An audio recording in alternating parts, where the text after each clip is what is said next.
Once again welcome back to KC's classes. KC's ക്ലാസ്സസിന്റെ മറ്റൊരു പുതിയ വീഡിയോയിലേക്ക് എല്ലാവർക്കും സ്വാഗതം. This is Kiran CS. Calicut university BCom BBA third semester എക്സാംസിൽ നാളെ നടക്കാൻ പോകുന്നത് ബികോം തേർഡ് സെമസ്റ്റർ സ്റ്റുഡൻസിന്റെ ഏറ്റവും ഇമ്പോർട്ടൻ്റ് ആയിട്ടുള്ള പ്രോബ്ലം പേപ്പറാണ് കോർപ്പറേറ്റ് അക്കൗണ്ടിങ്. സോ നമ്മൾ ഈ ഒരു സബ്ജക്റ്റിൽ ഉറപ്പായും പ്രതീക്ഷിക്കുന്ന പാർട്ട് ബിയിലുള്ള 5 മാർക്സിന്റെ ചോദ്യങ്ങളാണ് ഈ ഒരു വീഡിയോയിൽ ഇൻക്ലൂഡ് ചെയ്തിട്ടുള്ളത്. വീഡിയോയിലോട്ട് പോണേക്കാൾ മുമ്പ് പറയാനുള്ളത്, നമ്മുടെ സ്ഥാപനം കാലിക്കറ്റ് യൂണിവേഴ്സിറ്റി ബികോം BBA എല്ലാ സെമസ്റ്ററിലെയും ക്ലാസ്സസ് പ്രൊവൈഡ് ചെയ്യുന്നുണ്ട്. നമ്മുടെ ആപ്പിലൂടെയാണ് ക്ലാസ്സസ് അവൈലബിൾ ആവുക. റെക്കോർഡ് ക്ലാസ്സസ് ഉള്ളതുകൊണ്ട് തന്നെ എപ്പോൾ വേണമെങ്കിലും പഠിച്ച് ഡൗട്ട് ഉള്ളത് ചോദിക്കാനുള്ള അവസരം ഉണ്ടെന്നുള്ളതാണ്. സോ നമ്മുടെ ക്ലാസ്സിൽ ജോയിൻ ചെയ്യാൻ താല്പര്യമുള്ള സ്റ്റുഡൻസിനെ ഡിസ്ക്രിപ്ഷൻ ബോക്സിലുള്ള എൻ്റെ വാട്സപ്പ് നമ്പറിൽ കോൺടാക്ട് ചെയ്യാം, ക്ലാസ്സസ് ആക്സസ് ചെയ്യാം. ഇതുവരെയുള്ള നമ്മുടെ റിസൾട്ട്സ് ഒക്കെ സൂപ്പർ റിസൾട്ട്സ് ആണ് കേട്ടോ.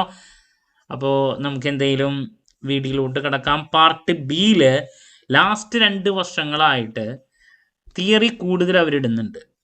യൂഷ്വലി ആദ്യമൊക്കെ 5 പ്രോബ്ലംസും 3 തിയറി ചോദ്യങ്ങളാണ് ഇട്ട് കണ്ടിട്ടുള്ളത്. ബട്ട് ലാസ്റ്റ് 2 വർഷങ്ങളായിട്ട് 5 തിയറിയും 3 പ്രോബ്ലംസ് ഇടുന്നുണ്ട്. ഇത് തന്നെ വീണ്ടും കണ്ടിന്യൂ ചെയ്യുമെന്ന് അറിയില്ല. 2 വർഷങ്ങൾക്ക് മുമ്പാണെങ്കിൽ ഞാൻ പറഞ്ഞു 5 പ്രോബ്ലംസ് 3 തിയറിയാണ്. അതിലൊരു ഷിഫ്റ്റ് വന്നിട്ടുണ്ട്. കുട്ടികൾക്ക് കുറച്ചും കൂടി ഈസി ആയിട്ട് പാസ്സാക്കാൻ വേണ്ടിയിട്ടാണോ എന്നുള്ളത് നമുക്ക് അറിഞ്ഞുകൂടാ. അപ്പോൾ ഫസ്റ്റ് മൊഡ്യൂളിൽ നിന്നാണ് 5 മാർക്സിലെ ഏറ്റവും കൂടുതൽ ചോദ്യങ്ങൾ കണ്ടുവരാറ്. അതിൽ ആദ്യം പ്രതീക്ഷിക്കുന്ന ഒരു ചോദ്യമാണ് റിഡംഷൻ ഓഫ് പ്രിഫറൻസ് ഷെയർസിനെ റിലേറ്റ് ചെയ്തിട്ടുള്ള അതിൻ്റെ പ്രോബ്ലം വരാറുണ്ട്, തിയറിയും വരാറുണ്ട്. നിർബന്ധമായും പഠിക്കാം. ഞാൻ അതിൻ്റെ പ്രോബ്ലത്തിൽ ജേണൽ എൻട്രി കാണാറുള്ളതാണ്, അതൊരെണ്ണം. പിന്നെ തിയറിയിലാണെങ്കിൽ റിഡംഷൻ ഓഫ് പ്രിഫറൻസ് ഷെയർസ് എന്താണ്, ഡിഫറെൻറ്റ് കൈൻഡ്സ് നോക്കിയിരിക്കണം. അതുപോലെ തന്നെ അതിൻ്റെ കണ്ടീഷൻസ് ഇല്ലേ, അതും നോക്കിയിരിക്കണം. അപ്പോൾ ഇത് പ്രോബ്ലത്തിനും തിയറിക്കും വരാറുള്ളതാണ്. ഇനി നെക്സ്റ്റ് വരാറുള്ളത് റിഡംഷൻ ഓഫ് ഡിബഞ്ചേഴ്സിനെ റിലേറ്റ് ചെയ്തിട്ടുള്ള അതിൻ്റെ പ്രോബ്ലമാണ്. ഇപ്പോൾ ഡിബഞ്ചേഴ്സോ അതല്ലെങ്കിൽ പ്രിഫറൻസ് ഷെയർസോ ഇതിൽ ഏതെങ്കിലും ഒരെണ്ണമാണ് വരാറ്. ഇനി ഇതിൻ്റെ തിയറി വരാറുണ്ട്, മെത്തേഡ്സ് ചോദിച്ചിട്ട് റിഡംഷൻ ഓഫ് ഡിബഞ്ചേഴ്സിൻ്റെ. അതാണ് മറ്റൊരു ചോദ്യം.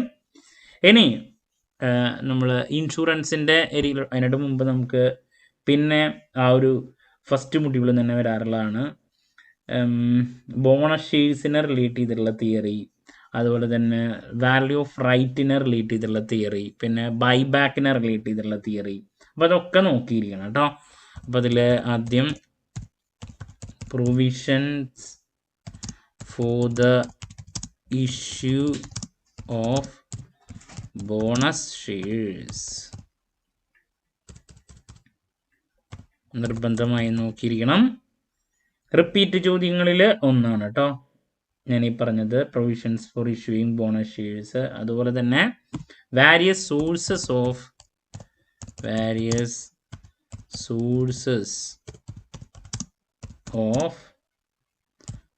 Buyback of shares. ഇതും റിപ്പീറ്റാണ്, നിർബന്ധമായും നോക്കിയിരിക്കണം.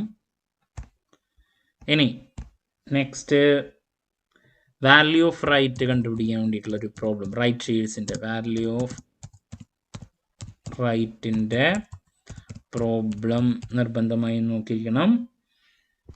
പിന്നെ ബോണസ് ഷെയർസിൻ്റെ നമ്മൾ പറഞ്ഞു, പ്രൊവിഷൻസ് ഫോർ കണ്ടീഷൻസ് നോക്കണം എന്നുള്ളത്. ഇനി മറ്റൊരു ക്വസ്റ്റ്യൻ ഇൻഷുറൻസിനെ റിലേറ്റ് ചെയ്തിട്ടുള്ളതാണ്. ലൈഫ് ഇൻഷുറൻസ് എന്താണ്, അതിൻ്റെ ഫീച്ചേഴ്സ്, അതുപോലെ തന്നെ different kinds of life insurance policy, kinds ഏതൊക്കെയാണെന്നുള്ളത് നോക്കിയിരിക്കണം. അതും റിപ്പീറ്റാണ്. ഇനി റിപ്പീറ്റായിട്ട് വരാറുള്ളൊരു തിയറി എന്ന് പറയുന്നത് പ്രീ അക്വിസിഷൻ പ്രോഫിറ്റോ പോസ്റ്റ് അക്വിസിഷൻ പ്രോഫിറ്റോ, ഇതിനെ ഏതെങ്കിലും ഒരെണ്ണം എന്താണെന്നും അതെങ്ങനെയാണ് അതിൻ്റെ ട്രീറ്റ്മെൻ്റ് എന്നും റിപ്പീറ്റായിട്ട് വരുന്നുണ്ട്. പ്രീ അക്വിസിഷൻ പ്രോഫിറ്റ് എന്താണ്, അതുപോലെ തന്നെ പോസ്റ്റ് അക്വിസിഷൻ പ്രോഫിറ്റ്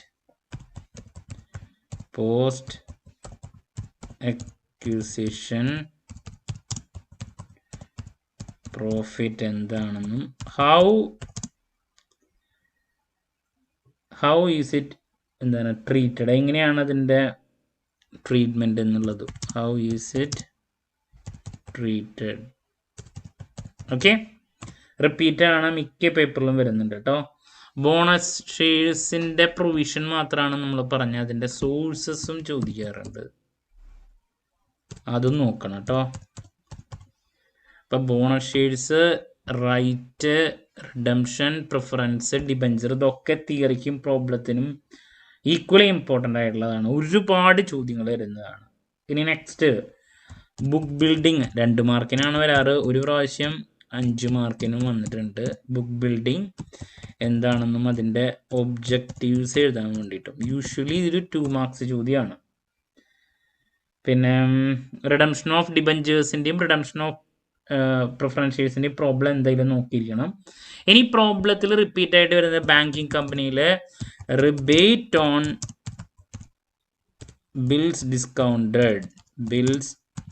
ഡിസ്കൗണ്ടഡ്, ഇതിൻ്റെ പ്രോബ്ലമാണ് റിപ്പീറ്റ് ആയിട്ട് കണ്ടുവരാറ്. ഇത് അല്ല എങ്കിൽ പിന്നെ വരുന്നത് അതിൽ തന്നെയുള്ള മറ്റൊരു ചോദ്യം, പ്രൊവിഷൻ കാൽക്കുലേറ്റ് ചെയ്യാൻ വേണ്ടിയിട്ട്. Calculate amount of provision, the amount of provision which must be made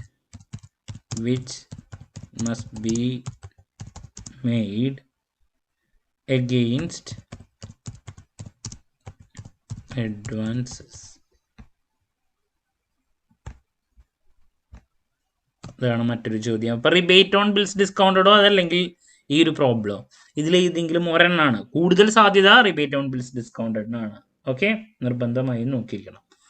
ഇനി നമുക്ക് EPS കാൽക്കുലേറ്റ് ചെയ്യാൻ വേണ്ടിയിട്ടുള്ള പ്രോബ്ലം, അതുപോലെ തന്നെ അഡ്ജസ്റ്റഡ് EPS, ഇതിലേതെങ്കിലും ഒരെണ്ണമാണ്.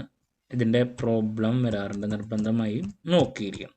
അപ്പോൾ പ്രോബ്ലത്തിൽ നമ്മൾ കണ്ടുവരുന്ന ചോദ്യങ്ങൾ റിബേറ്റ് ഓൺ ബിൽസ് ഡിസ്കൗണ്ടഡോ അല്ലെങ്കിൽ പ്രൊവിഷൻ്റെ ബാങ്കിങ് കമ്പനിയിലത്തെ ചാപ്റ്റർ നോക്കിക്കഴിഞ്ഞാൽ കാണാം അത്. പിന്നെ EPSൻ്റെ ഒരു പ്രോബ്ലം, പിന്നെ റിഡംഷൻ ഓഫ് പ്രിഫറൻസ് ഷെയർസോ ഡിബഞ്ചേഴ്സോ വാല്യൂ ഓഫ് റൈറ്റിൻ്റെ ഇതിലേതെങ്കിലും ഒരെണ്ണത്തിൻ്റെ പ്രോബ്ലം.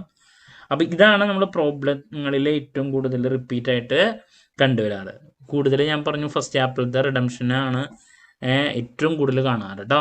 അതിൽ നിന്ന് തന്നെയാണ് നമ്മൾ തിയറിയും കണ്ടുവരാറ്. ഇപ്പോൾ റിഡംഷൻ ഓഫ് പ്രിഫറൻസ് ഷെയർസിൻ്റെ തിയറിയും അതിൻ്റെ പ്രോബ്ലം, കൈൻഡ്സ്, കണ്ടീഷൻസ്, ഇതൊക്കെ ഡിബഞ്ചേഴ്സിൻ്റെ ആണെങ്കിലും അതുപോലെ നോക്കണം. ബോണസ് ഷെയർസിൻ്റെ ആണെങ്കിലും തിയറി, ബൈ ബാക്കിൻ്റെ തിയറി, വാല്യൂ ഓഫ് റൈറ്റിൻ്റെ പ്രോബ്ലം, പിന്നെ ലൈഫ് ഇൻഷുറൻസിൻ്റെ തിയറി, പ്രീ അക്വിസിഷൻ പോസ്റ്റ് അക്വിസിഷൻ്റെ ട്രീറ്റ്മെൻറ്റ് എങ്ങനെയാണ്, ഇതിൻ്റെ ബേസിക് കൺസെപ്റ്റ്, ബുക്ക് ബിൽഡിങ്, ഇതൊക്കെയാണ് നമ്മുടെ 5 മാർക്കിൻ്റെ റിപ്പീറ്റ് ആയിട്ട് കണ്ടുവന്നിട്ടുള്ളത്. നിങ്ങൾ ഫസ്റ്റ് മൊഡ്യൂളിൽ ഈ കാര്യങ്ങൾ നോക്കിയാൽ തന്നെ 5 മാർക്കിൻ്റെ മെജോറിറ്റി കവർ ആവും.